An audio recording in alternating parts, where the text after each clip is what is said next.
کار بەوەندە کۆتایی نهات. ڕێژیمی شاو دار و دەستەی بارزانی پێکەوە لە هەوڵ و تەقەلای کوژانەوەی ئاگری ڕاپەڕینی چەکدارانەی کوردستانی ئێراندا بوون.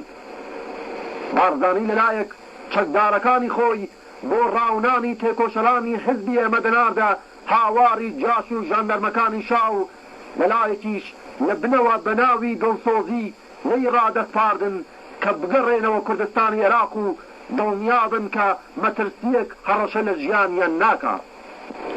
لە ساڵی 1347دا ئەگەر لەولا کاک سولەیمان بەدەستی قووەت شماغەکانی بارزانی شەهید کرا، لەمداشەوە بە ماوەیەکی زۆر کەم تێکۆشەری بەناوبانگ مەلا ئاوارە گیرا و پاش 3 مانگ شەهید کرا.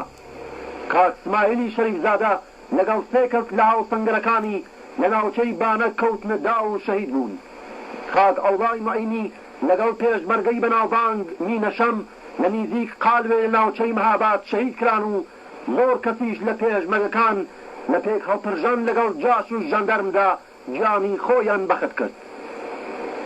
وەختێک بەشێکی زۆر لە بەڕێوەبەرانی بزوتنەوە لە نێوچوون برا پێشمەرگەکان خۆیان بێدەرەتان و بێسەرپەرست هاتە بەرچاو، بۆیە کاتێک ئەسۆمیرخانی بارزانی فەرمەندەی هێزی کاوە لە ناوچەی پشدەر بە قەولی خۆیان لەسەر شەڕەفی بارزانی بەڵێنی پێدان کاگەر بگەڕێنەوە عێراق گیانیان لە ئەماندایە، بەو بەڵێنە ڕازی بوون و چوونەوە کوردستانی عێراق.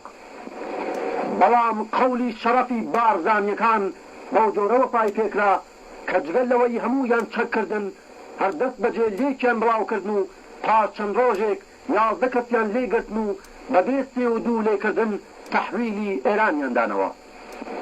جەلادەکانی ڕێژیمیشا لەو 11 کەسە 4 ڕۆڵەی بە نرخی وەک ساوەح لاجانی و سولەیمان کەرخەشان و ئەوڵای بایزەمنجە و هەمە سووریان بێ محاکمە گول لەباران کرد و ئەوانی دیکەش بە زیندانی دوور و درێژ محکوم کران.